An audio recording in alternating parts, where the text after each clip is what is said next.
살펴본 건 늘 비판적이죠, 뭐. 지금의 잘된 부분을 계속 지켜봤지만 여전히 미진한 부분에 대해서 말씀드리자면 지금 아주 말씀 잘하셨는데 예산입니다. 제가 여기 오기 전에 한번 뚫게 보세요. 어디 어디 구글이나 이런데 의왕시 그리고 매니페스토 이렇게 툭 치면 떠오르는 게 있어요. 제가 그래서 아마 그게 2017년 의왕시 매니페스토 이렇게 하고 책자로 한 150페이지쯤 돼서 나온 걸 쭉 훑어봤는데 아주 짜임새게 짜였는데 거기 우리 조심해야 돼요. 폼은 나는데 속이 없어요. 무슨 소리냐? 목표, 우선순위, 절차, 기한, 심지어 누가 했는지 과까지 다 지정이 돼 있는데 예산이 빠져 있더라고요. 저는 그 매니페스토의 그 하나의 그 창업자 좀 이상합니까? 돈 버는 조직이 아니니까 괜찮겠죠. 이 창업자 중에 한 사람으로서 몹시 분노했습니다. 어찌하여 매니페스토의 영혼 중에 영혼인 예산이 빠져 있느냐. 무지 문제입니다. 그게 뭐 다 그런지 어쩐지 모르겠는데 더더구나 특히나 이제 그거는 현재 진행되고 있는 그 시에서 하는 것은 그럴진데 이제 그 시장이 되겠다고 군수가 되겠다고 후보로 나서는 사람들 예산을 제가 보면요 예산이 하나도 없어요. 뭐 마을길 넓히겠다, 뭐 도리를 뭘 어떻게 했다 말이 있는데 그리고 그 언제까지 하겠다 잘 돼 있어요. 1년 후 하겠다, 2년 있는데 6개월에 하겠다는데 돈이 없어. 돈이 없어요. 이거 방송에서 이런 말 해도 됩니까? 사기입니다. 사기. 지금 매니페스토는요 정직하고 거짓말하지 말아야 돼요. 현실적이어야 됩니다. 그 꿈과 비전을 갖고 있는다고 매니페스토가 되는 게 아니에요. 돈이 없으면 다 사기예요.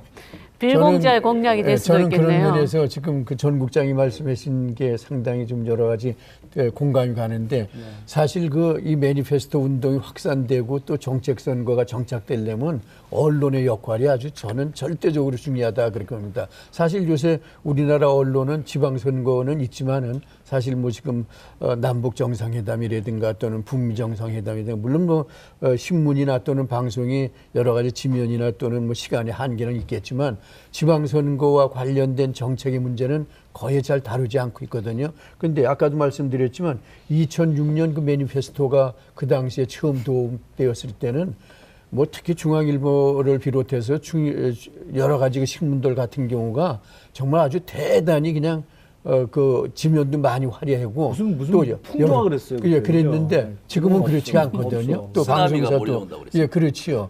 그래서 사실 우리 5명이 지금 활동을 못해서 예, 그래서 그 당시에 보면은 일본에서 매니페스토가 우리가 도입했지만은 일본보다도 오히려 더 발전되고 오히려 일본의 학자들이 여기 와갖고서 야 한국의 매니페스토 이렇게 발전되고 제도적으로 정비가 되었다 그러면서 놀랄 정도였거든요.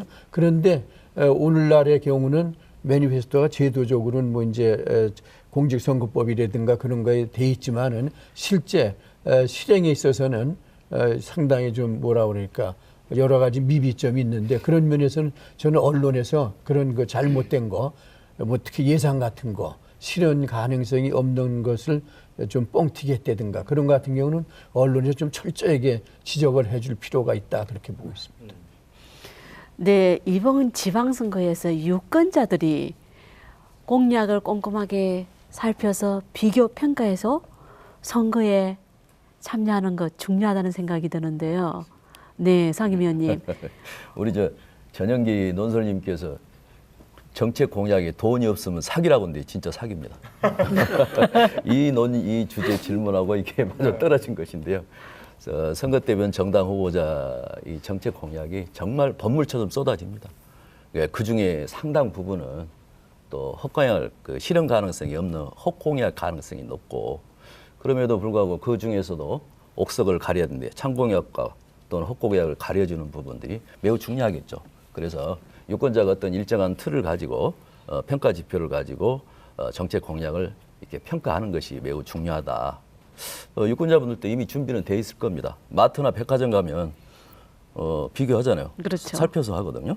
예를 들어서 어느 상품 중에 상호는 어떻고 그다음에 재료는 어떻고 유통기간은 어떻고 가격은 어떻고 비교 우위잖아요. 이거 나한테 도움이 되는지. 그렇기 때문에 그런 부분은 희망은 있다 하는데 이제 그동안 좀 더 심도 있게 평가를 도와주기 위해서 2006년도부터 평가 지표를 선관위 또 언론, 학계, 시민단체와의 협업을 통해서 개발해서 제시하고 있는데요. 구체적으로 말씀드리면 매니페스토의 형식과 요건, 절차 이런 쪽에 비중을 두고 있는 스마트 지표가 있고 또 지방자치 역량이 또 높이는 부분과 관련이 있어서는 셀프 지표, 그다음에 또 공약의 집행하고 효과성까지 살펴볼 수 있는 파인 지표 이런 게 있고요. 또 정책 공약에만 이렇게 한정 않고 인물까지도 봐야 된다 해서 그렇게 진화된 드림 알파 지표, 플러스 지표 이렇게 많이 나와 있습니다. 근데 공통적으로 매니페스토의 어떤 기본 정신에 맞춰지면 될 것 같고요. 그래서 유권자분들께서 공약을 볼 때 좀 목표가 구체적으로 되어 있는지, 또 공약 간의 우선순위가 있는지, 또 이행 기간이라든지 절차가 또 제시되어 있는지, 아까 돈 얘기했는데 재원 조달 방안이 진짜 적시되어 있는지, 더 나아가서는 주민이나 국민의 요구를 반영하는 그런 정책이 되는지, 이제 이게 중요하겠죠. 이제 그럼에도 불구하고 더 한 가지를 말씀드리면, 이 동네 민주주의 그랬잖아요. 지방선거 때는 정말 공약이 나와 가족, 그리고 이웃, 또 우리 지역사회, 그리고 우리 주민들의 삶을 이렇게 도와주고 살펴주는, 어떻게 영향을 미치는 긍정적인 측면에서 공약이 된 것인지 살펴보고 하는 게 중요하겠죠. 근데 저기다 하나를 더 더할게요.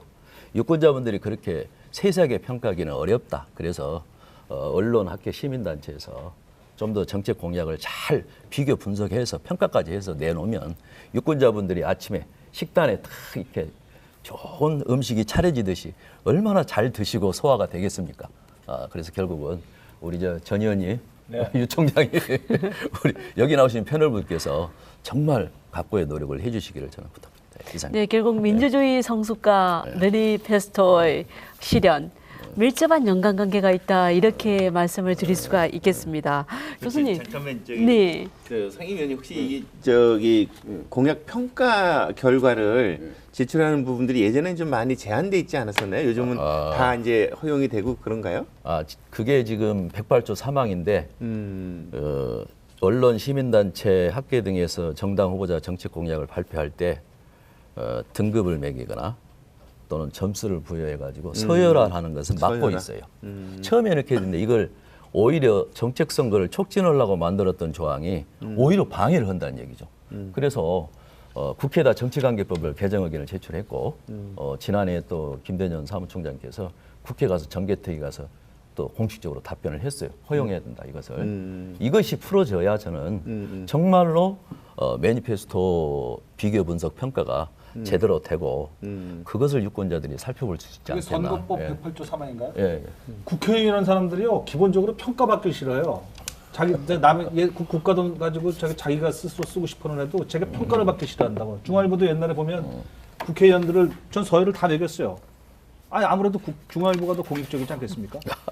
그걸 그렇게 결사반대해서 못하게 하더라고요. 그러면 이것도 매니페스토도 국회의원들이 반대하고 또 국회의원들이 자기들이 공천한 후보들이 또 반대하고 이래갖고 아까 돈이 첫 번째 문제고 두 번째 평가해야 됩니다.